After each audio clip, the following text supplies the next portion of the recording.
जय माता दी। Welcome to my channel. आज हम बात करेंगे रमा एकादशी की।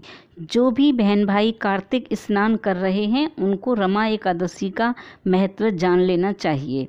कार्तिक मास में अहोई अष्टमी के व्रत के बाद अब आएगी रमा एकादशी जो 11 नवंबर की है।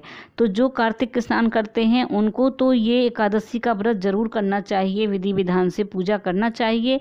जो एकादशी का व्रत करते हैं कार्तिक के महीने में उनको मन वांछित फल की प्राप्ति होती है। इस दिन महालक्ष्मी का भी पूजन किया जाता है विष्णु भगवान के साथ साथ। रमा एकादशी की लक्ष्मी पूजा की जो को ही कहते हैं। इस भगवान में इस दिन जो होता है भगवान श्री हरि का पूजन तो होता है, माता लक्ष्मी की भी पूजा की जाती है। तो जो कार्तिक स्नान नहीं करते हैं वो भी ब्रह्म मुहूर्त में उठकर स्नान आदि करके ब्रह्म मुहूर्त में ही श्री हरि का और माता लक्ष्मी की पूजा करते हैं तो उनको बहुत सारे पापों का तो नाश होता ही है, बड़े बड़े पापों का नाश होता है और बहुत मनवांछित फल की प्राप्ति होती है। इस व्रत को एक दिन पहले ही मतलब 3 दिन का व्रत होता है। ये तो 3 दिन व्रत नहीं करना होता, 10वीं के दिन रात से ही आपको कोई तामसी भोजन नहीं करना होता और उस दिन व्रत का संकल्प ले लेना होता है। एकादशी वाले दिन व्रत करना होता है और फिर द्वादशी वाले दिन उसका पारण करना होता है। सुबह को स्नान करके कुछ दान आदि करते हैं, जो प्रसाद चढ़ाते हैं उसको सब में वितरित करते हैं, उसके बाद ही भोजन करते हैं। तो इस तरह से 3 दिन का व्रत चलता है। रमा एकादशी जो होती है इस दिन माता लक्ष्मी की पूजा की जाती है, इसलिए इसे रमा एकादशी कहते हैं क्योंकि माता लक्ष्मी का नाम भी रमा है। रमा माता लक्ष्मी का एक अलग नाम है जो भगवान श्री हरि से ही जुड़ा हुआ है। तो कार्तिक स्नान करने वालों को रमा एकादशी का व्रत जरूर करना चाहिए। इस दिन स्नान के बाद भगवान विष्णु और महालक्ष्मी को फूल फल अगरबत्ती धूप बत्ती से पूजन करना चाहिए।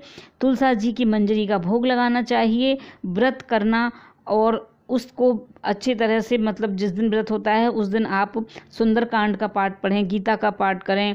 एकादशी की कहानी तो आपको करनी है, आप कीर्तन भी कर सकते हैं और आप विष्णु सहस्त्र नाम का पाठ करना चाहिए। तो उससे बहुत मनवांछित फल की प्राप्ति होती है, धन वैभव की प्राप्ति होती है और जीवन की सभी मनोकामनाएं पूरी हो जाती हैं।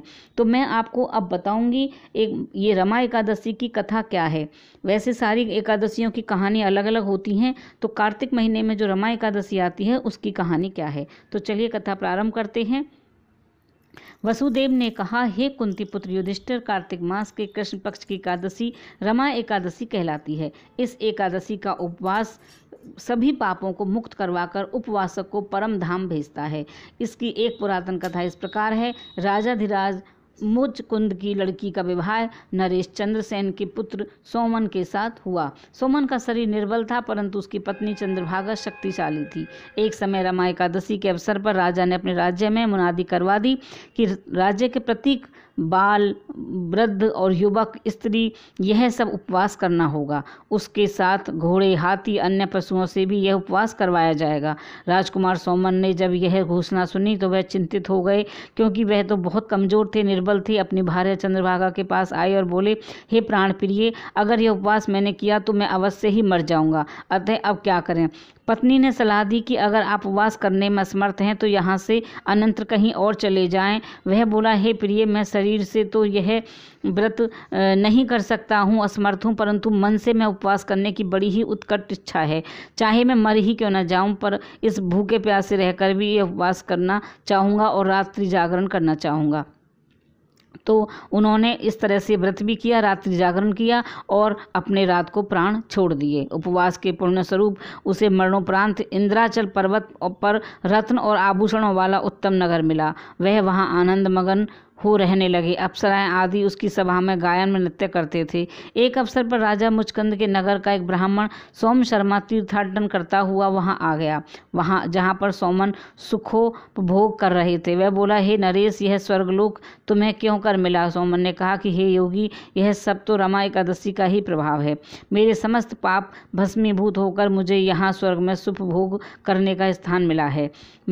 मेरे अनंत पाप सुहा हो गए और तथा यह अनुपम नगर मुझे प्राप्त हुआ, परंतु अभी यह स्थान अनुभवी है। इसे ध्रुव बनाने की कोई शक्ति प्रबल मेरी भार्या चंद्रभागा के पास ही है। आप जाकर मेरा यह संदेश मेरी भार्या को अवश्य दें। ब्राह्मण सोम शर्मा ने यह सारा वृतांत चंद्रभागा को लौटकर सुनाया। तो वह उसे मद्राचल पर्वत पर ऋषिवर वामदेव के आश्रम में ले गया। महर्षि ने चंद्रभागा का स्वागत किया और मंत्रों द्वारा उसकी आरती उतारी। अतः इस पर्वत पर आप आ गई हैं। वो बोले, हे प्रिय, मैं बचपन से ही इस एकादशी का उपवास कर रही हूँ, अतः अब यह नगर भी ध्रुव हो जाएगा। अतः अब से इस इंद्राचल पर्वत को अचल हो गया है और तुम्हारे सब प्रभाव का फल है। क्योंकि चंद्रभागा जो थी वो एकादशी का व्रत भी करती थी, पूजा पाठ बहुत करती थी और उसका पुण्य उसके पति को भी मिला। और पति क्योंकि शरीर से बहुत निर्बल था, उसने एकादशी का व्रत किया और उसको स्वर्गलोक की प्राप्ति हुई और वो बहुत सुखी सुखी दोनों रहने लगे। तो इस तरह से एकादशी में जो हमारे बहुत अलग अलग जो हमारी एकादशी हैं, उनमें प्रबोधिनी एकादशी आती है कार्तिक महीने में और रमा एकादशी आती है। तो प्रबोधिनी एकादशी को देवठान के नाम से जानते हैं, उस दिन देव जगते हैं, और रमा एकादशी दिवाली से पहले आती है। तो जो कार्तिक स्नान करते हैं उनको दोनों एकादशी का व्रत करना चाहिए। फ्रेंड्स, मेरे चैनल को अभी तक आपने सब्सक्राइब नहीं किया है तो मेरे चैनल को सब्सक्राइब कर लीजिए, वीडियो को लाइक कीजिए और शेयर कीजिए, और वीडियो अच्छी लगे तो आप अपने फ्रेंड सर्कल में इसको शेयर भी कर सकते हैं। पता नहीं फ्रेंड्स कौन सी वीडियो किसका भला हो जाए। तो मैं अपने वीडियो को यहीं पर समाप्त करूंगी और आप लोगों से कहूंगी कि मैं ये अगर आप कार्तिक स्नान नहीं कर रहे हैं तब भी आप एकादशी के दिन श्री हरि की पूजा करें तो आपको मनवांछित फल की प्राप्ति होगी। टिल देन, बाय बाय, जय माता दी।